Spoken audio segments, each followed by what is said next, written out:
Pakora hotel. इनके घर का सारा सामान बाहर निकाल कर फेंको। ये लोग इस घर में रहने लायक नहीं हैं। नहीं नहीं सेठ जी, थोड़ा और इंतजार कर लीजिए, हम आपकी पाई पाई चुका देंगे, लेकिन ऐसे हमारे सामान घर से बाहर ना फेंकिए। अगर आप हमें यहाँ से निकाल देंगे तो हम कहाँ जाएंगे? अरे तुम कहीं भी जाओ, जियो या मरो, मुझे उससे कोई मतलब नहीं। मुझे मेरे पैसे चाहिए। अगर पैसे नहीं दिए तो घर से बाहर ही जाओगे। अब जल्दी से ये सामान उठाओ और यहाँ से दफा हो जाओ। लेकिन सेठ जी, हमने आपसे जो पैसा उधार लिया था उसमें से आधा हिस्सा तो हम आपको वापस कर ही चुके हैं। बाकी का आधा हिस्सा भी हम आपको इस साल दे ही देंगे। आप हम पर थोड़ा रहम खाइए। हम अपने दोनों मासूम बच्चों को लेकर कहाँ जाएंगे?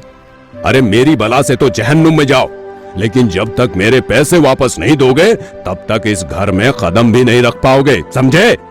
करीब 1 साल पहले रंजीत ने नया काम शुरू करने के लिए गांव के सेठ से कुछ पैसे उधार लिए थे, लेकिन रंजीत का काम सही से न चलने के कारण उसका सारा पैसा डूब गया और वो सेठ की पाई पाई चुकाने के लिए मजदूरी करने लगा। लेकिन अब गांव में मजदूरी का काम भी खत्म हो गया था। पैसे समय पर न दे पाने की वजह से सेठ ने उसके घर पर कब्जा कर लिया। अब रंजीत अपने बीवी बच्चों और पूरे सामान के साथ दूसरे गांव चला जाता है, जहां पर उसका एक जान पहचान का दोस्त रहता था। वो अपना घर उसे रहने के लिए किराए पर दे देता है। रंजीत कुछ दिनों तक काम की तलाश में लगा रहता है, लेकिन कहीं भी उसे मजदूरी का काम नहीं मिल पाता। थक हार कर रंजीत एक पेड़ के पास बैठ जाता है।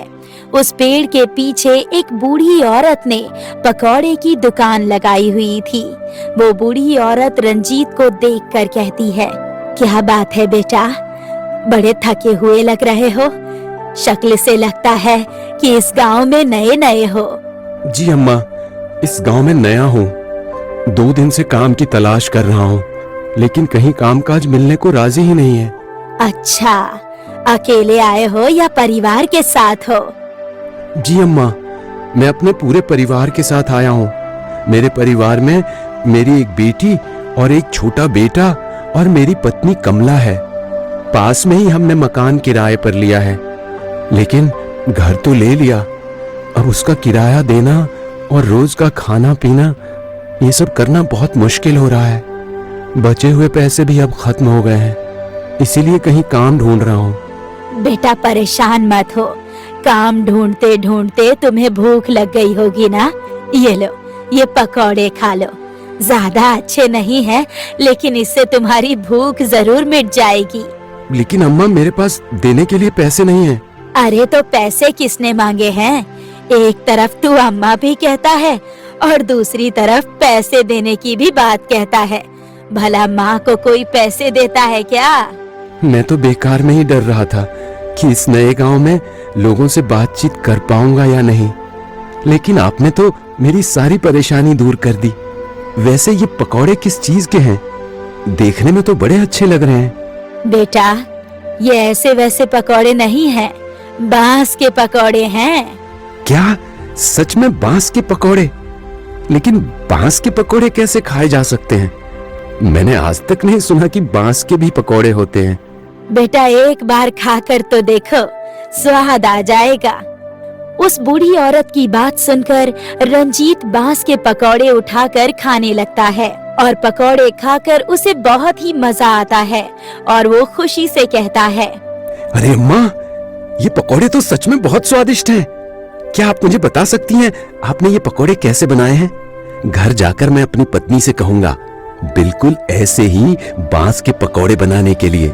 हाँ क्यों नहीं बेटा, मैं तुम्हें इसकी पूरी विधि बताती हूँ कि ये बांस के पकौड़े कैसे बनते हैं। इतना कहकर बूढ़ी औरत रंजीत को बांस के पकौड़े बनाने की पूरी विधि बताती है। ये सब जानकर रंजीत वहाँ से अपने घर की ओर चला जाता है और अपनी पत्नी को इस बारे में बताता है। ये सुनकर कमला कहती है, अजी, मुझे तो लगता है कि काम ढूंढने के चक्कर में आपके दिमाग पर गर्मी छा गई है। भला बांस के पकौड़े भी कभी बनते होंगे? अरे कमला, तुम मेरी बात को मजाक में क्यों ले रही हो? मैं सच कह रहा हूँ। पास के एक पेड़ के नीचे एक बूढ़ी अम्मा ने पकौड़े की दुकान लगा रखी थी, तो मैं उनसे पकौड़े बनाने की विधि भी पूछ कर आया हूँ। तो एक बार तुम भी बनाकर देखो ना। पैसा धेला घर में कुछ नहीं है और यहाँ पर मियाँ जी की नई नई फरमाइशें हो रही हैं। अब बताओ, ये बांस के पकौड़े बनाने के लिए मैं बांस लाऊं कहाँ से? माँ, मुझे पता है ये बांस कहाँ पर मिलेंगे। मैंने देखा है पीछे की पहाड़ियों पर जो पेड़ है ना, वहाँ पर कुछ बांस के भी पेड़ लगे हुए हैं जो कि खाने के लायक होते हैं। मैंने किताबों में पढ़ा है कुछ बांस ऐसे भी होते हैं जिन्हें खाया जा सकता है। लो, अब बांस लाने की भी दिक्कत खत्म हो गई। बेटा, तुम जल्दी से जाकर वहाँ से कुछ बांस तोड़ लाओ और फिर हम आज बांस के पकौड़े खाएंगे। रंजीत की बेटी चिंकी पहाड़ी के पीछे वाले जंगल से कुछ बांस तोड़कर ले आती है। शाम के समय रंजीत की पत्नी कमला रंजीत जो विधि बताता है उसी के अनुसार बांस के पकौड़े बनाने शुरू कर देती है। कुछ देर बाद पकौड़े बनकर तैयार हो जाते हैं और सभी बैठकर एक साथ वो पकौड़े खाते हैं। पकौड़े खाकर सभी को बहुत ही स्वाद आता है। अजी, आप तो सच कह रहे थे, ये बांस के पकौड़े तो सच में बड़े ही स्वादिष्ट हैं। तुमने सही कहा कमला, ये बिल्कुल वैसे ही बने हैं जैसे कि उन बूढ़ी अम्मा ने बनाए थे। रंजीत जी, मैं क्या कहती हूँ, क्यों ना हम भी इन बांस के पकौड़े का एक ठेला लगा लें। जैसे हमने पहली बार ये बांस के पकौड़े खाए तो हमें बहुत ज्यादा पसंद आए, वैसे ही और लोग भी इन बांस के पकौड़े के बारे में नहीं जानते होंगे और वो भी इसे खाकर बहुत खुश हो जाएंगे और ऐसे ही हमारी कमाई भी लगातार होती रहेगी और आपको कहीं काम ढूंढने की जरूरत भी नहीं पड़ेगी। तुम सही कह रही हो कमला, लेकिन यहाँ पास में ही उन बूढ़ी अम्मा की पकौड़े की दुकान है। अब उनके बगल में ही हम एक और पकौड़े की दुकान खोल लेंगे तो ये तो धोखेबाजी हुई ना। उन्होंने ही हमें बांस के पकौड़े बनाने सिखाए हैं। हम ऐसा नहीं कर सकते। मैं कुछ और काम देखता हूँ। अगली सुबह रंजीत किसी दूसरे काम की तलाश में निकल जाता है और जब वो उस पेड़ के पास से गुजरता है तो वो देखता है कि उस पेड़ के पास में पकौड़े की दुकान ही नहीं लगी थी और न ही उसको वो अम्मा दिखाई दे रही थी। रंजीत ये देखकर परेशान हो जाता है और आसपास वालों से बूढ़ी अम्मा के बारे में पूछता है। अरे भाई साहब, यहाँ पर एक बूढ़ी अम्मा पकौड़े की दुकान लगाया करती थी, आज वो नहीं आई है क्या? अरे भाई, छपना देख ले हो क्या? यहाँ कब ते पतोले की दुकान लगने लगी? सच में मैंने कल यहाँ पर बूढ़ी अम्मा को पकौड़े की दुकान लगाए हुए देखा था। वो बांस के पकौड़े बेच रही थी, लेकिन आज उन्होंने अपनी दुकान नहीं लगाई। अरे भाई, लगता है तुम इस गांव में नए हो। आज तक इस पेड़ के नीचे मैंने किसी बूढ़ी अम्मा तो पतोले लगाते हुए नहीं देखा। ऐसा कैसे हो सकता है? मैंने तो खुद उनके हाथ से बने बांस के पकौड़े खाए हैं। रंजीत आसपास के सभी लोगों से उस बूढ़ी औरत के बारे में जानकारी लेता है, लेकिन किसी को भी उस बूढ़ी औरत के बारे में कुछ नहीं मालूम था। ये जानकर रंजीत बहुत हैरान हो जाता है और घर वापस आ जाता है। उसके बाद वो कमला को जाकर सब कुछ बताता है और कमला रंजीत से कहती है, अगर ऐसी ही बात है तो अब उस पेड़ के नीचे आप ही अपने पकौड़ी की दुकान क्यों नहीं खोल लेते हैं?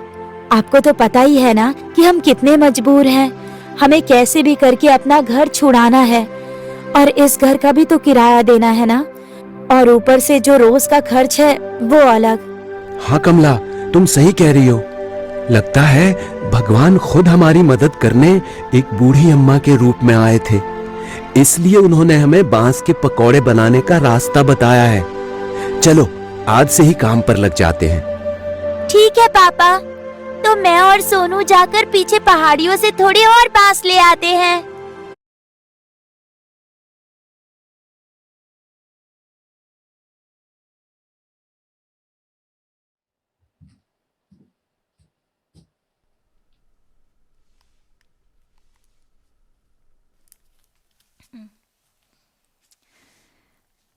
桜坂46の山崎天です。頑張ります。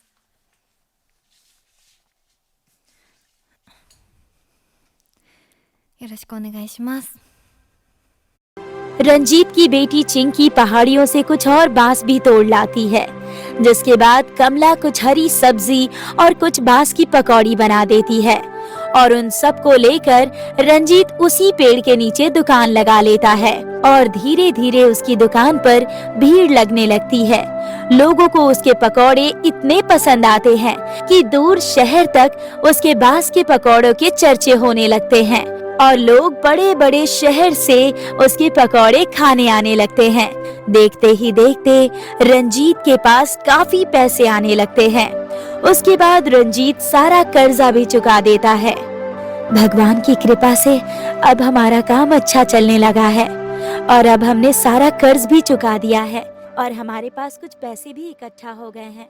तो क्यों ना हम इन पैसों से अपना एक नया घर खरीद लें? हाँ कमला, तुम सही कहती हो। हम इसी गांव में अपना एक घर खरीद लेते हैं। इस गांव में क्यों? क्यों ना हम अपना वही पुराना वाला घर खरीद लेते हैं ना? नहीं कमला, वो गांव यहाँ से काफी दूर है और हमारा यहाँ काम अच्छा चल रहा है, इसलिए हम इसी गांव में घर लेते हैं। रंजीत उस गांव में अपना एक घर ले लेता है और सब लोग उसमें खुशी खुशी रहने लगते हैं। एक दिन उसका सेठ उस गांव में आता है तो उसकी नजर रंजीत के ठेले पर पड़ती है। सेठ रंजीत के पास जाता है। अरे रंजीत, तू यहाँ? सेठ जी, आपका यहाँ कैसे आना हुआ, इस गरीब के यहाँ? कैसी बात कर रहे हो रंजीत? तुम्हारे बांस के पकौड़ों के चर्चे तो दूर शहर तक हैं। सब भगवान की कृपा और आपका आशीर्वाद है सेठ जी। मेरा कैसा आशीर्वाद रंजीत? मैंने तो तुम्हारे साथ इतना बुरा किया और तुम कहते हो मेरा आशीर्वाद है। मुझे माफ कर देना रंजीत। मैंने तुम्हें बहुत बुरा भला कहा और तुम्हें तुम्हारे ही घर से निकाल दिया और देखो आज मेरे ही पास अपना घर नहीं है। कैसी बात कर रहे हैं सेठ जी आप? हमारे बड़े हैं आप। आपने मेरे बुरे वक्त में मुझे पैसे उधार दिए थे और वो पैसे ना चुकाने के लिए ही तो आपने ऐसा कदम उठाया। उस समय आपकी जगह कोई और भी होता तो यही करता, लेकिन आप ये क्या बोल रहे हैं? आपके पास घर नहीं है, सब ठीक तो है ना?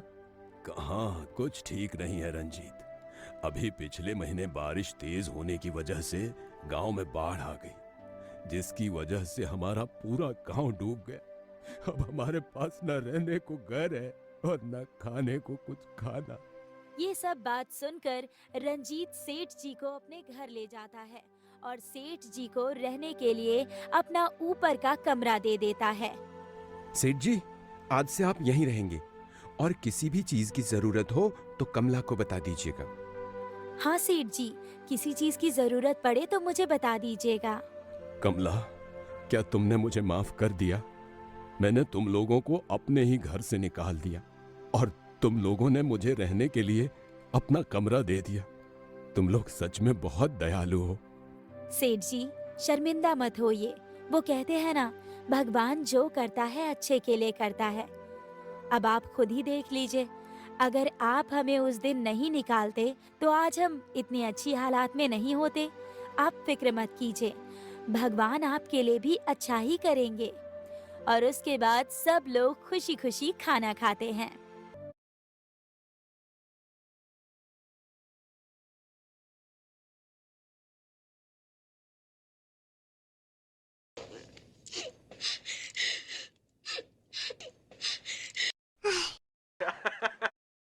और उसके बाद सब लोग खुशी खुशी खाना खाते हैं।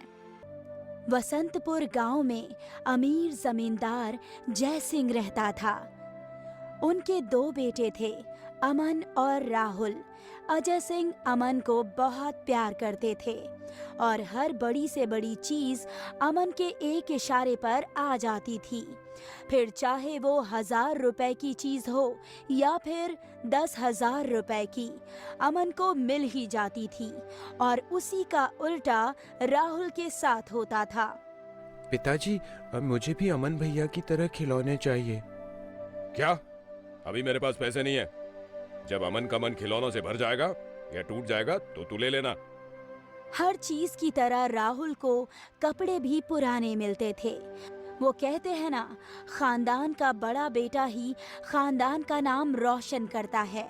इस बात को अजय सिंह ने अपने मन में गांठ बांध ली थी, इसलिए हर चीज अपने बेटे अमन के लिए वो किया करते थे। राहुल को कभी भी बाप का प्यार मिला ही नहीं और माँ बचपन में ही स्वर्ग सिधार चुकी थी।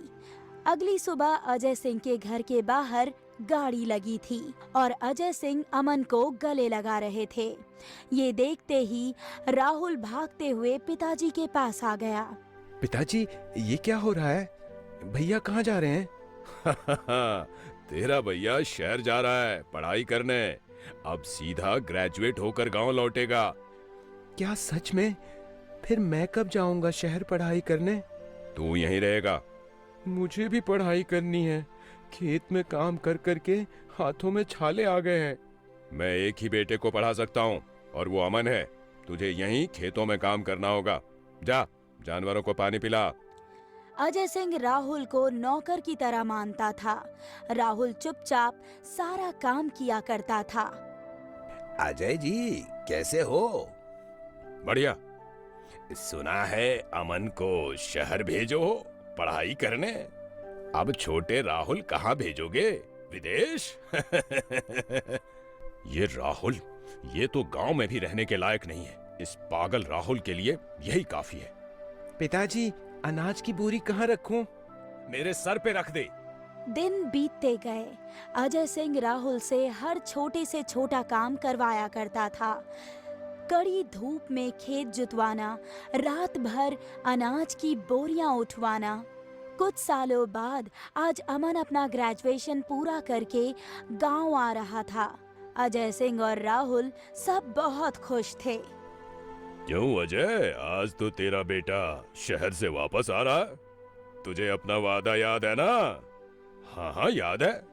तेरी बेटी से ही मेरे बेटे की शादी होगी। कहीं तेरा बेटा ना माना तो?